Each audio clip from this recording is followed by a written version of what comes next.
Big breaking news में आपका स्वागत है। मैं हूं आपके साथ में नुपुर जारोली जैन। चलिए सुर्खियों के बाद रुख करते खबरों का।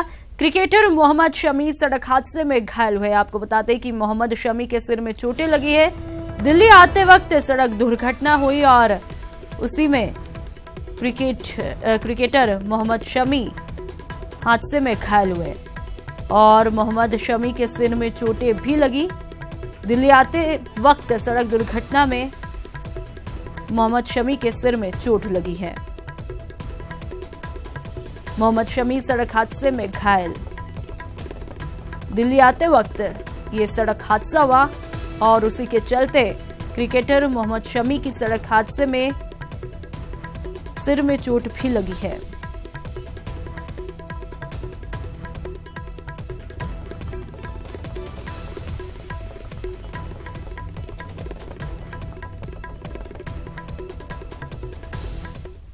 और अब बात करते हैं प्रधानमंत्री नरेंद्र मोदी के मन की बात की। आज प्रधानमंत्री नरेंद्र मोदी मन की बात कर रहे हैं। सुनिए और देखिए आपकी टीवी स्क्रीन पर। रामनवमी के इस पवित्र पर्व पर देशवासियों को मेरी बहुत बहुत शुभकामनाएं। पूज्य बापू के जीवन में राम नाम की शक्ति कितनी थी वो हमने उनके जीवन में हर पल देखा है। पिछले दिनों 26 जनवरी को जब आसियान देशों के सभी महानुभाव यहाँ थे तो वो अपने साथ कल्चरल ट्रूप लेकर के आए थे और बड़े गर्व की बात है उसमें से अधिकतम देश रामायण को ही हमारे सामने प्रस्तुत कर रहे थे। यानी राम और रामायण न सिर्फ भारत में लेकिन विश्व के इस भूभाग में आसियान कंट्रीज में आज भी उतने ही प्रेरणा और प्रभाव पैदा कर रहे हैं। मैं फिर एक बार आप सबको रामनवमी की शुभकामनाएं देता हूं। मेरे प्यारे देशवासियों, हर बार की तरह इस बार भी मुझे आप सबके सारे पत्र, ईमेल, फोन कॉल और कमेंट्स बहुत बड़ी मात्रा में मिले हैं। कोमल ठक्कर जी ने माईगॉव पर आपने संस्कृत के ऑनलाइन कोर्सेज शुरू करने के बारे में जो लिखा वो मैंने पढ़ा। आईटी प्रोफेशनल होने के साथ साथ संस्कृत के प्रति आपका प्रेम देखकर बहुत अच्छा लगा। मैंने संबंधित विभाग से इस और हो रहे प्रयासों की जानकारी आप तक पहुंचाने के लिए कहा है। मन की बात के श्रोता जो संस्कृत को लेकर कार्य करते हैं, मैं उनसे भी अनुरोध करूंगा कि इस पर विचार करें कि कोमल जी के सुझाव को कैसे आगे बढ़ाया जाए। श्रीमान घनश्याम कुमार जी, गांव बराकर, जिला नालंदा, बिहार, आपके नरेंद्र मोदी ऐप पर लिखे कमेंट्स पढ़े। आपने जमीन में घटते जलस्तर पर जो चिंता जताई है वह निश्चित रूप से बहुत ही महत्वपूर्ण है। श्रीमान शकल शास्त्री जी, कर्नाटक, आपने शब्दों के बहुत ही सुंदर तालमेल के साथ लिखा कि आयुष्मान भारत तभी होगा जब आयुष्मान भूमि होगी और आयुष्मान भूमि तभी होगी जब हम इस भूमि पर रहने वाले प्रत्येक प्राणी की चिंता करेंगे। आपने गर्मियों में पशु पक्षियों के लिए पानी रखने के लिए भी सभी से आग्रह किया है। सकल जी, आपकी भावना को मैंने सभी श्रोताओं तक पहुंचा दिया है। श्रीमान योगेश भद्रेशा जी, उनका कहना है कि मैं इस बार युवाओं से उनके स्वास्थ्य के बारे में बात करूं। उन्हें लगता है कि एशियन कंट्रीज में तुलना करें तो हमारे युवा फिजिकली वीक हैं।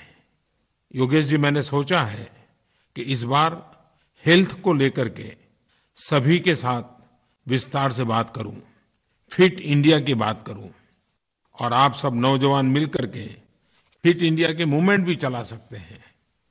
पिछले दिनों फ्रांस के राष्ट्रपति काशी की यात्रा पर गए थे। वाराणसी के श्रीमान प्रशांत कुमार ने लिखा है कि उस यात्रा के सारे दृश्य मन को छूने वाले थे, प्रभाव पैदा करने वाले थे और उन्होंने आग्रह किया था कि वो सारी फोटो, सारे वीडियो सोशल मीडिया पर प्रचारित करनी चाहिए।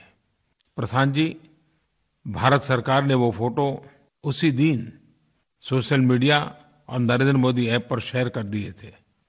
अब आप उनको लाइक करें और रीट्वीट करें, अपने मित्रों को पहुंचाएं। चेन्नई से अनघा, जयेश और बहुत सारे बच्चों ने एग्जाम वॉरियर पुस्तक के पीछे जो ग्रेटिट्यूड कार्ड दिए हैं, उन पर उन्होंने अपने दिल में जो विचार आए वो लिख करके मुझे ही भेज दिए हैं। अनघा, जयेश, मैं आप सब बच्चों को बताना चाहता हूं कि आपके इन पत्रों से मेरी दिन भर की थकान छूमंतर हो जाती है। इतने सारे पत्र, इतने सारे फोन कॉल, कमेंट्स, इनमें से जो कुछ भी मैं पढ़ पाया, जो भी मैं सुन पाया, और उसमें से बहुत सी चीजें हैं जो मेरे मन को छू गई। सिर्फ उनके बारे में ही बात करूं तो भी शायद महीनों तक मुझे लगातार कुछ न कुछ कहते ही जाना पड़ेगा।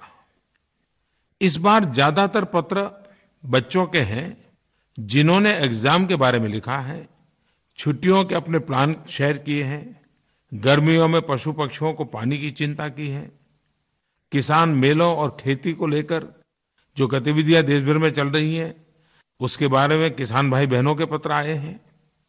वाटर कंजर्वेशन को लेकर के कुछ सक्रिय नागरिकों ने सुझाव भेजे हैं। जब से हम लोग आपस में मन की बात रेडियो के माध्यम से कर रहे हैं, तब से मैंने एक पैटर्न देखा है कि गर्मियों में ज्यादातर पत्र गर्मियों को विषय को लेकर के आते हैं। परीक्षा से पहले विद्यार्थी मित्रों की चिंताओं को लेकर के पत्र आते हैं।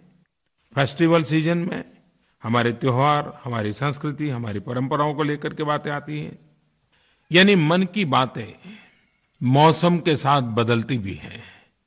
और शायद यह भी सच है कि हमारे मन की बातें कहीं किसी के जीवन में मौसम भी बदल देती हैं। और क्यों न बदले, आपकी इन बातों में, आपके इन अनुभवों में, आपके इन उदाहरणों में इतनी प्रेरणा, इतनी ऊर्जा, इतना अपनापन, देश के लिए कुछ करने का जज्बा रहता है। यह तो पूरे देश का ही मौसम बदलने की ताकत रखता है। जब मुझे आपके पत्रों में पढ़ने को मिलता है कि कैसे असम के करीमगंज के एक रिक्शा चालक अहमद अली ने अपनी इच्छा शक्ति के बल पर गरीब बच्चों के लिए 9 स्कूल बनवाए हैं, तब इस देश की अदम्य इच्छा शक्ति के दर्शन होते हैं। जब मुझे कानपुर के डॉक्टर अजीत मोहन चौधरी की कहानी सुनने को मिली कि वो फुटपाथ पर जाकर गरीबों को देखते हैं और उन्हें मुफ्त दवा भी देते हैं, तब इस देश के बंधु भाव को महसूस करने का अवसर मिलता है। 13 साल पहले समय पर इलाज न मिलने के कारण कोलकाता के कैब चालक सैदुल लस्कर की बहन की मृत्यु हो गई। उन्होंने अस्पताल बनाने की ठान ली ताकि इलाज के अभाव में किसी गरीब की मौत न हो। सैदुल ने अपने इस मिशन में घर के गहने बेचे, दान के जरिए रुपए इकट्ठे किए। उनकी कैब में सफर करने वाले कई यात्रियों ने दिल खोलकर दान दिया। एक इंजीनियर बेटी ने तो अपनी पहली सैलरी ही दे दी। इस तरह से रुपये जुटाकर 12 वर्षों के बाद आखिरकार सैदुल लस्कर ने जो भगीरथ प्रयास किया वो रंग लाया। और आज उन्हीं की इस कड़ी मेहनत के कारण, उन्हीं के संकल्प के कारण कलकत्ता के पास पुंदरी गांव में लगभग 30 बेड की क्षमता वाला अस्पताल बनकर तैयार है। यह है न्यू इंडिया की ताकत।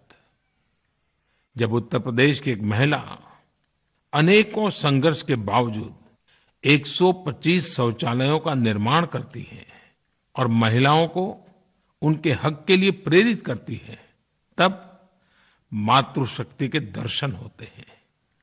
ऐसे अनेक प्रेरणापुंज मेरा देश का परिचय करवाते हैं। आज पूरे विश्व में भारत की ओर देखने का नजरिया बदला है।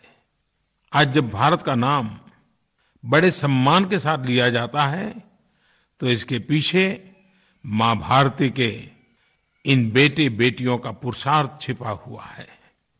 आज देश भर में युवाओं में, महिलाओं में, पिछड़ों में, गरीबों में, मध्यम वर्ग में, हर वर्ग में यह विश्वास जगा है कि हाँ, हम आगे बढ़ सकते हैं, हमारा देश आगे बढ़ सकता है।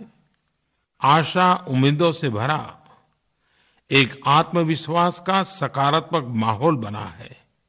यही आत्मविश्वास, यही पॉजिटिविटी न्यू इंडिया का हमारा संकल्प साकार करेगी, सपना सिद्ध करेगी। मेरे प्यारे देशवासियों, आने वाले कुछ महीने किसान भाइयों और बहनों के लिए बहुत ही महत्वपूर्ण है।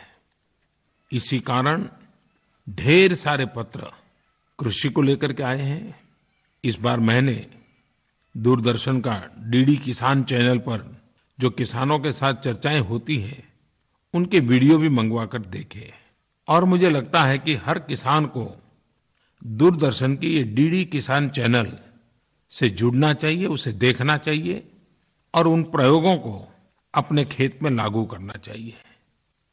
महात्मा गांधी से लेकर के शास्त्री जी हो, लोहिया जी हो, चौधरी चरण सिंह जी हो, चौधरी देवीलाल जी हो, सभी ने कृषि और किसान को देश की अर्थव्यवस्था और आम जनजीवन का एक अहम अंग माना। मिट्टी, खेत खलिहान और किसान से महात्मा गांधी को कितना लगाव था, ये भाव उनकी इस पंक्ति में झलकता है जब उन्होंने कहा था, to forget how to dig the earth and tend the soil is to forget ourselves. यानी धरती को खोदना और मिट्टी का ख्याल रखना अगर हम भूल जाते हैं तो यह स्वयं को भूलने जैसा है। इसी तरह लाल बहादुर शास्त्री जी पेड़, पौधे और वनस्पति के संरक्षण और बेहतर कृषि ढांचे की आवश्यकता पर अक्सर जोर दिया करते थे। डॉक्टर राम मनोहर लोहिया ने तो हमारे किसानों के लिए बेहतर आय, बेहतर सिंचाई सुविधाएं और उन सबको सुनिश्चित करने के लिए और खाद्य एवं दूध उत्पादन को बढ़ाने के लिए बड़े पैमाने पर जन जागृति की बात कही थी। 1979 में अपने भाषण में चौधरी चरण सिंह जी ने किसानों से नई टेक्नोलॉजी का उपयोग करने, नए इनोवेशन करने का आग्रह किया। इसकी आवश्यकता पर बल दिया। मैं पिछले दिनों दिल्ली में आयोजित कृषि उन्नति मेले में गया था। वहां किसान भाई बहनों और वैज्ञानिकों के साथ मेरी बातचीत कृषि से जुड़े अनेक अनुभवों को जानना, समझना, कृषि से जुड़े इनोवेशंस के बारे में जानना, ये सब मेरे लिए एक सुखद अनुभव तो था ही, लेकिन जिस बात ने मुझे सबसे ज्यादा प्रभावित किया वह था मेघालय और वहां के किसानों की मेहनत। कम क्षेत्रफल वाले इस राज्य ने बड़ा काम करके दिखाया है। मेघालय के हमारे किसानों ने वर्ष 2015-16 के दौरान पिछले 5 साल की तुलना में रिकॉर्ड पैदावार की। उन्होंने दिखाया है कि जब लक्ष्य निर्धारित हो, हौसला बुलंद हो और मन में संकल्प हो तो उसे सिद्ध कर सकते हैं, कर दिखाया जा सकता है। आज किसानों की मेहनत को टेक्नोलॉजी का साथ मिल रहा है, जिससे कृषि उत्पादक को काफी बल मिला है। मेरे पास जो पत्र आए हैं उसमें मैं देख रहा था कि बहुत सारे किसानों ने एमएसपी के बारे में लिखा हुआ था और वो चाहते थे कि मैं इस पर उनके साथ विस्तार से बात करूं। भाई और बहनों, इस साल के बजट में किसानों को फसलों की उचित कीमत दिलाने के लिए एक बड़ा निर्णय लिया गया है। यह तय किया गया है कि अधिसूचित फसलों के लिए एमएसपी उनकी लागत का कम से कम 1.5 गुना घोषित किया जाएगा।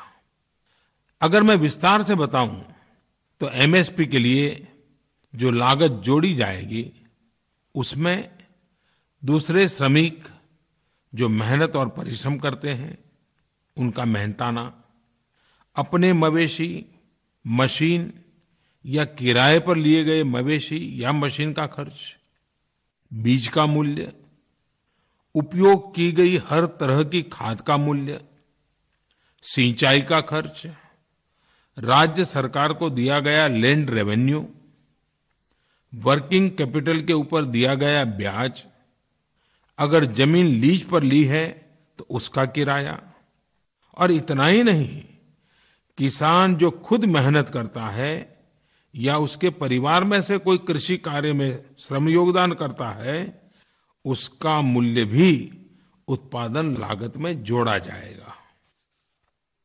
इसके अलावा किसानों को फसल की उचित कीमत मिले, इसके लिए देश में एग्रीकल्चर मार्केटिंग रिफॉर्म पर भी बहुत व्यापक स्तर पर काम हो रहा है।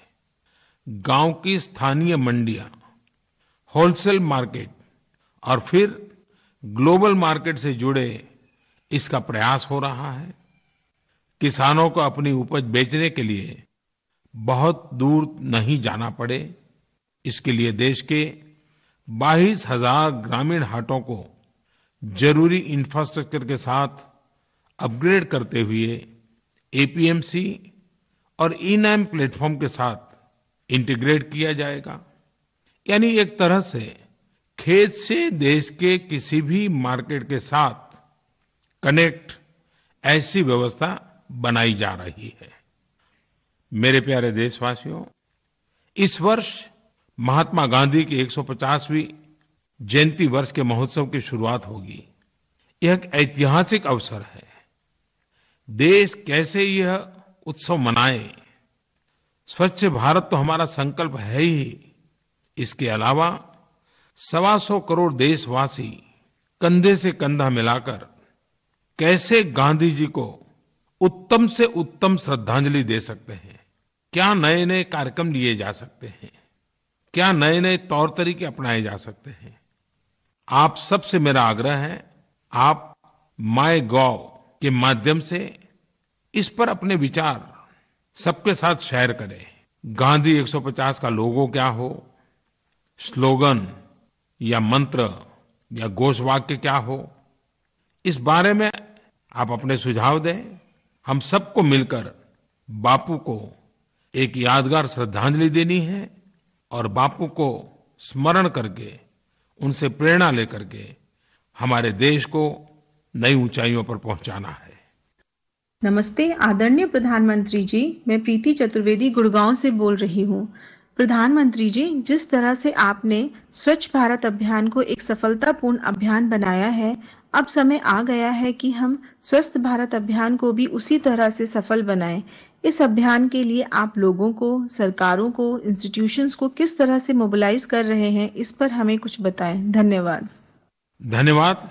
आपने सही कहा है और मैं मानता हूं कि स्वच्छ भारत और स्वस्थ भारत दोनों एक दूसरे के पूरक हैं। स्वास्थ्य के क्षेत्र में आज देश कन्वेंशनल अप्रोच से आगे बढ़ चुका है। देश में स्वास्थ्य से जुड़ा हर काम, जहां पहले सिर्फ हेल्थ मिनिस्ट्री की जिम्मेदारी होती थी, वहीं अब सारे विभाग और मंत्रालय, चाहे वो स्वच्छता मंत्रालय हो, आयुष मंत्रालय हो, ministry of chemicals and fertiliser हो, उपभोक्ता मंत्रालय हो या महिला एवं बाल विकास मंत्रालय हो या तो राज्य सरकारें हो, साथ मिलकर स्वस्थ भारत के लिए काम कर रहे हैं। और प्रिवेंटिव हेल्थ के साथ साथ एफोर्डेबल हेल्थ केयर पर जोर दिया जा रहा है। प्रिवेंटिव हेल्थ केयर सबसे सस्ता भी है और सबसे आसान भी है, और हम लोग प्रिवेंटिव हेल्थ केयर के लिए जितना जागरूक होंगे, उतना व्यक्ति को भी, परिवार को भी और समाज को भी लाभ होगा। जीवन स्वस्थ हो, इसके लिए पहली आवश्यकता है स्वच्छता। हम सब ने एक देश के रूप में बीड़ा उठाया और इसका परिणाम यह आया कि पिछले लगभग 4 सालों में सैनिटेशन कवरेज 2 गुना होकर करीब करीब 80% हो चुका है। इसके अलावा देश भर में हेल्थ वेलनेस सेंटर बनाने की दिशा में व्यापक स्तर पर काम हो रहा है। प्रिवेंटिव हेल्थ केयर के रूप में योग ने नए सिरे से दुनिया भर में अपनी पहचान बनाई है।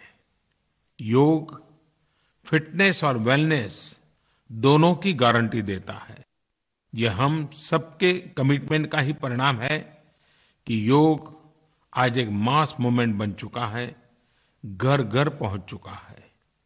इस बार के अंतर्राष्ट्रीय योग दिवस 21 जून, इसके बीच 100 दिन से भी कम दिन बचे हैं।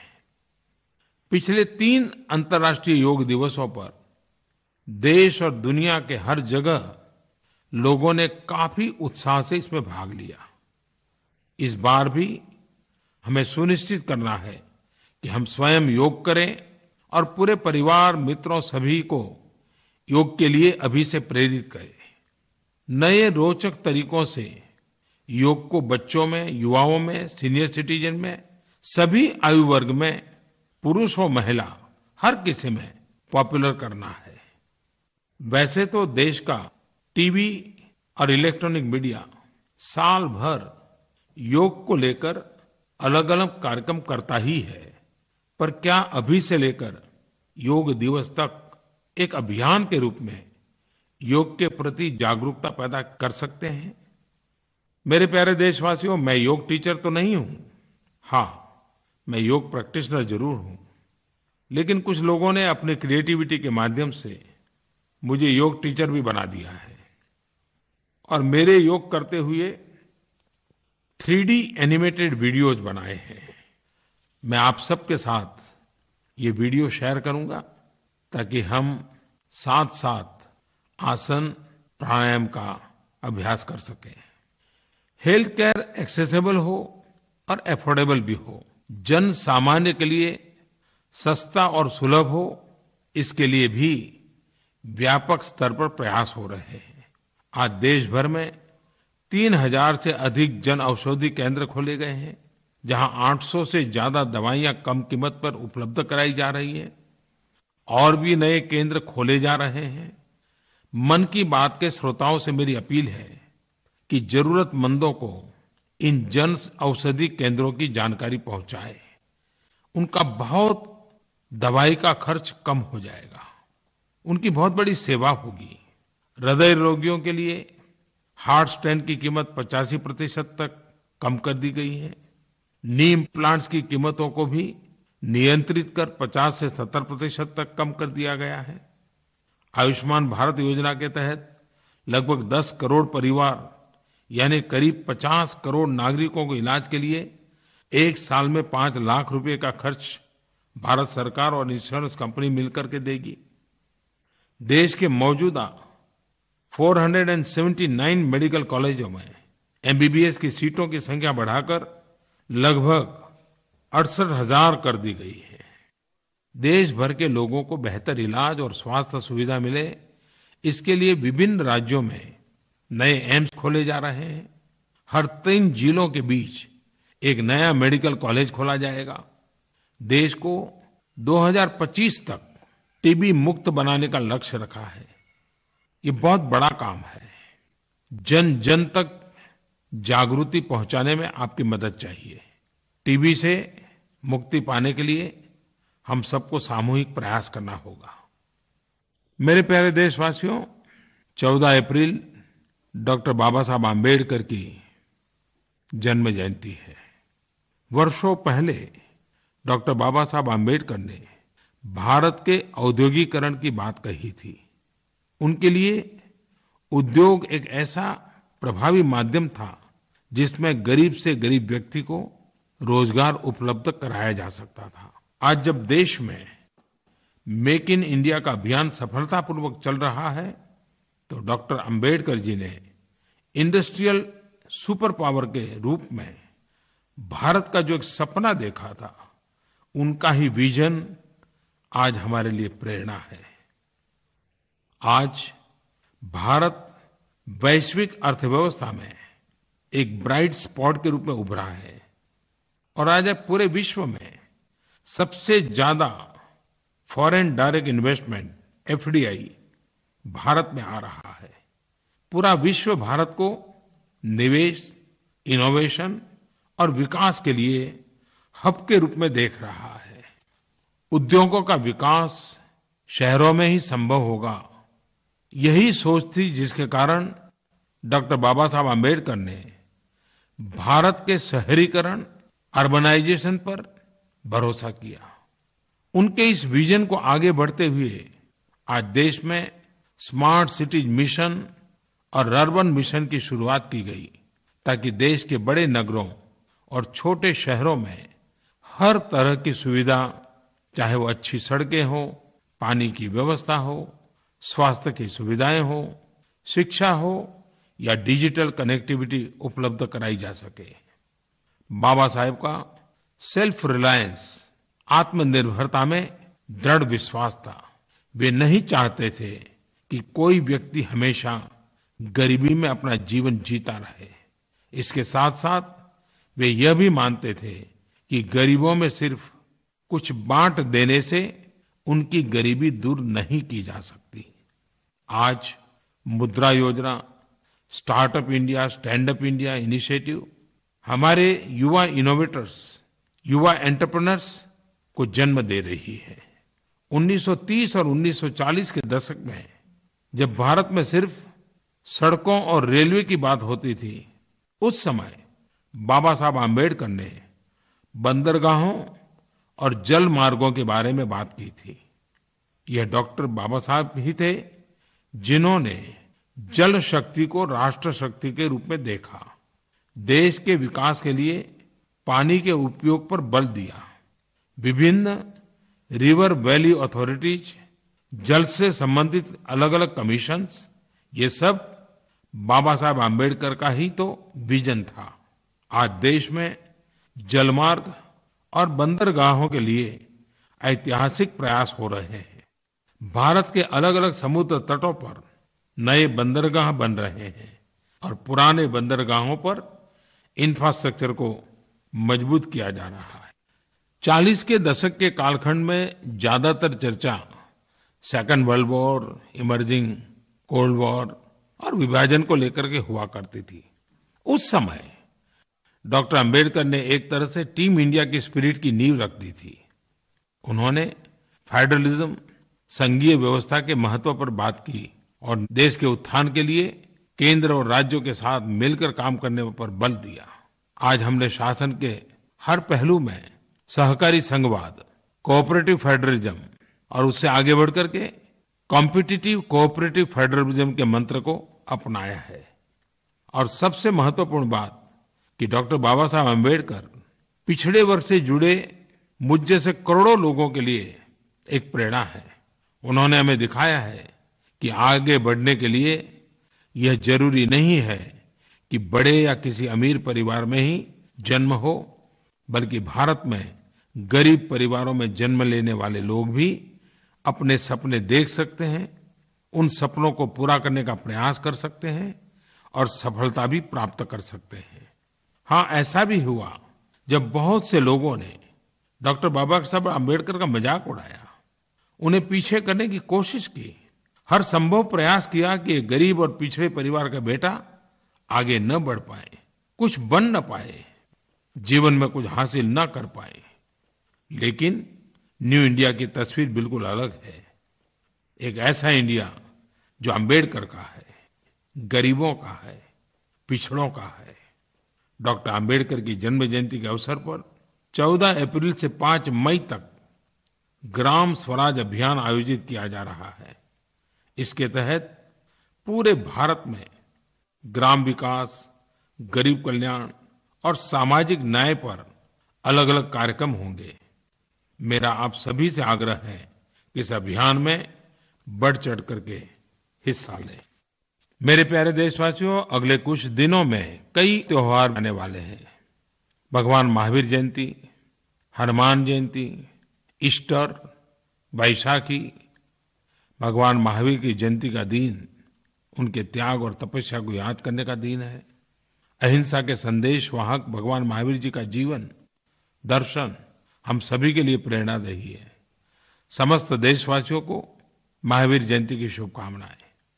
ईस्टर की चर्चा आते ही प्रभु ईसा मसीह के प्रेरणादायक उपदेश याद आते हैं।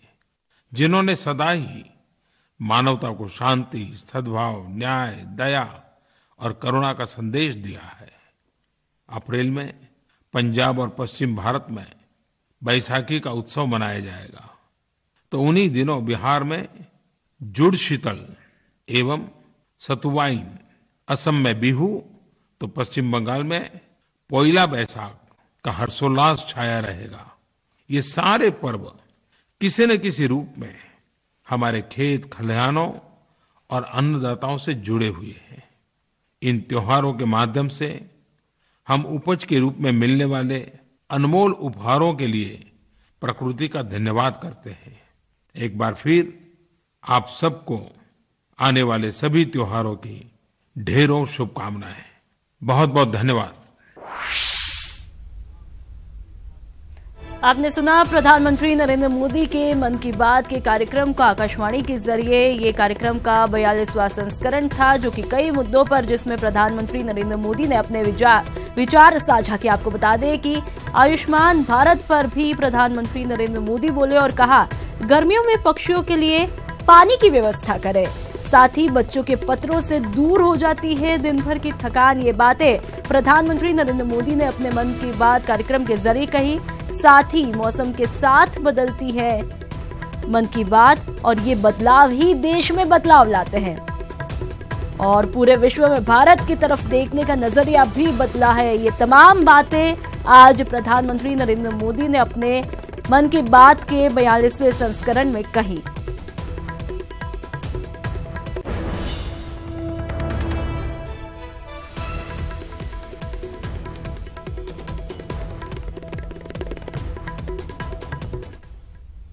बढ़ते आगे, झुंझुनू के सिंगाना क्षेत्र से बड़ी खबर। गाडाखेड़ा टोल बूथ पर पिस्तौल की नोक पर लूट का मामला सामने। आपको बता दें कि 2 बदमाशों ने ऑपरेटरों से करीब 1 लाख रुपए लूट लिए और 3 बदमाशों ने इस पूरी वारदात को अंजाम दिया। ये अंजाम देर रात दिया गया। सिंगाना पुलिस ने पूरे क्षेत्र में नाकाबंदी करा दी है।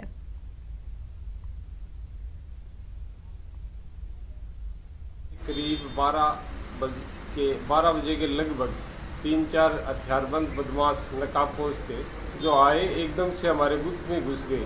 हमारे ऑपरेटर बैठे थे, अचानक उन पे कनपट्टी पे पिस्तौल लगा दिया और हमारा जो भी कैश रखा था वो पूरा कैश निकाल लिया। और अब सवाई माधोपुर से खबर मिल रही है, जहां पर ग्रामीण बस्ती में बघेरा घुस आया और रेस्क्यू टीम ने ट्रैंक्विलाइज किया। बघेरे को पिंजरे में बंद किया और रणथंभौर अभयारण्य के लिए टीम रवाना हुई है। खबर सवाई माधोपुर से, जहां पर ग्रामीण इलाके में बघेरा के घुसने की खबर मिली और उसके बाद में रेस्क्यू टीम पहुंची। ट्रैंक्विलाइज किया गया बघेरे को, उसके बाद में पिंजरे में कैद किया और रणथंभौर अभयारण्य के लिए टीम रवाना हुई है।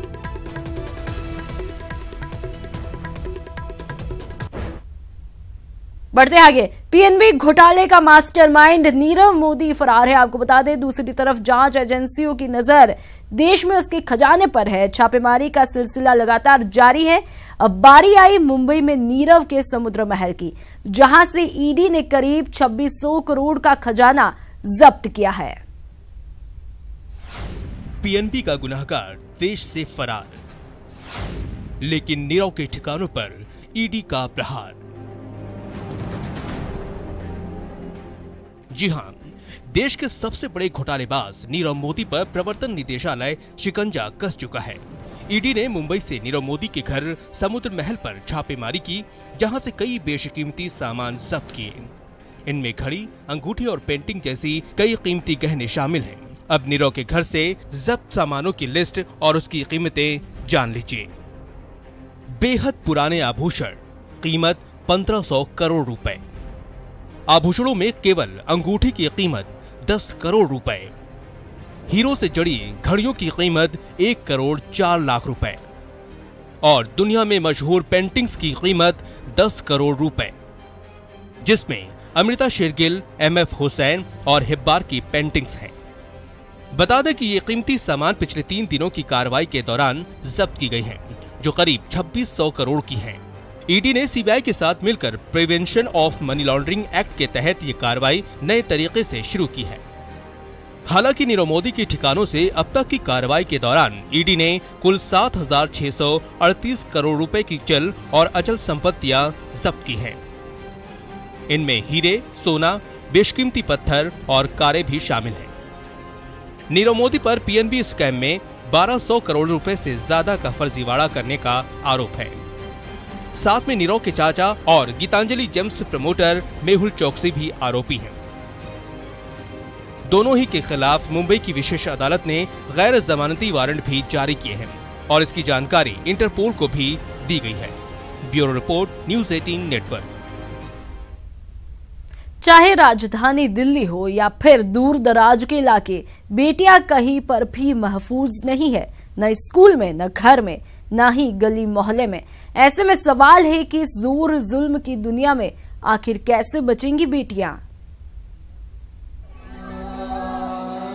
कोई आंसू बहा रहा है तो कोई शोर मचा रहा है। यहाँ हर कोई बेवक्त मर रही बेटियों का मातम मना रहा है। ये दोनों तस्वीरें बढ़ते भारत में दरिंदों की वजह से घटती बेटियों की हैं। चलिए सबसे पहले बात राजधानी दिल्ली के दर्द की करते हैं। ये माँ अपनी बेटी की मौत का मातम मना रही है, रो रही है, चीख रही है और जमाने भर से सवाल कर रही है। इसकी बेटी ने खुदकुशी कर ली, लेकिन क्यों? चलिए आप खुद उसका सुसाइड नोट देख लीजिए। मम्मी पापा, मुझे माफ कर देना, पर मैंने कोई गलती नहीं की है। पर मुझे अब नहीं रहना, मैं नहीं जी सकती ऐसे। इधर जाओ तो लड़के, उधर जाओ तो लड़के मेरी जिंदगी खराब कर रहे हैं सब, ताकि मैं कुछ न कर सकूं। I love you mom and dad. ये किसी शख्स, किसी गली या फिर किसी मोहल्ले पर नहीं, बल्कि पूरे मुल्क के मुंह पर कालिख है। क्या इतने हैवान हो गए हैं हम कि हमारी दरिंदगी की वजह से बेटियों का जीना मुहाल हो गया है? जनाब, ये तस्वीरें दिल्ली के अलीपुर इलाके की हैं, जहां 12वीं में पढ़ने वाली इस घर की बेटी ने मंचलों की हरकतों से तंग आकर पंखे से लटक कर खुदकुशी कर ली। लड़की के साथ बोला जब हम पुलिस में नौकरी तेरे करवा दूंगा, मेरे साथ रह, जबरदस्ती छेड़खानी करता था और वो कहता था कि जो अगर जो तुम माँ बाप के बताएगी तेरे से प्यार करता हूँ तो तेरे को जान से मार दूंगा। उसी के दबाव में करा है ये, जो मेरे बाप माँ को मार देगा। हैवानियत की ये कहानी सिर्फ दिल्ली तक सीमित नहीं है। सैकड़ों किलोमीटर दूर असम में भी ऐसा ही खौफनाक मंजर सामने आया। दरिंदगी की वजह से ही इन लोगों का खून खौल रहा है, गुस्सा फूट रहा है। ये तस्वीरें असम के नागांव की हैं, जहां 3 दरिंदों ने एक 11 साल की मासूम लड़की के साथ पहले सामूहिक बलात्कार किया और फिर उसे जिंदा जला दिया। वारदात के बाद उसे गंभीर हालत में गुवाहाटी के एक अस्पताल में भर्ती कराया गया, मगर डॉक्टर उसे बचा नहीं पाए। पुलिस ने इस मामले में कार्रवाई करते हुए तीनों आरोपियों में से 2 को गिरफ्तार कर लिया, जबकि तीसरा अभी फरार है। इसी तरह दिल्ली के अलीपुर के मामले में भी मयंक नाम के एक शख्स के खिलाफ पुलिस ने खुदकुशी के लिए उकसाने और पॉक्सो का मामला दर्ज कर लिया है। मगर सवाल है कि आखिर दरिंदों को कानून का डर क्यों नहीं लग रहा? क्यों बार बार बेटियां बेरहमी और दरिंदगी की शिकार हो रही हैं? और ऐसा कब तक चलेगा? Bureau report, news 18 network.